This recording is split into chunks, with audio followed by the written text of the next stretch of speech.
जखन सब अपन गुजर अपने करै छै तऽ गरीब धनिक की होइ छै। धन दौलत होइते समाजके सोच किया बदलि जाइ छै। धनिक फाटल कपड़ा पहिरत तऽ फैशन कहल जाइ छै, आ गरीब फाटल कपड़ा पहिरत तऽ देह पर लत्ता झूलै छै। धन दौलत होइते समाजके सोच किया बदलि जाइ छै। धनिक घरमे मड़ुआ रोटी शौखसँ बनै छै, आ गरीब घरमे मड़ुआ रोटी खाके गुजर करै छै।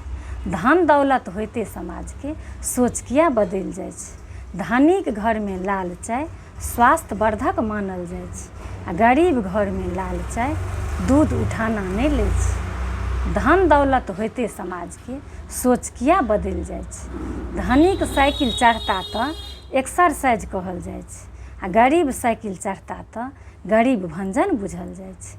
धन दौलत होइते समाजके सोच किया बदलि जाइ छै। धनिकक बच्चा बाहर खेलत तऽ माटि पानिसँ जुड़ल छै, आ धनिकक बच्चा बाहर खेलत तऽ माटि पानिसँ जुड़ल छै।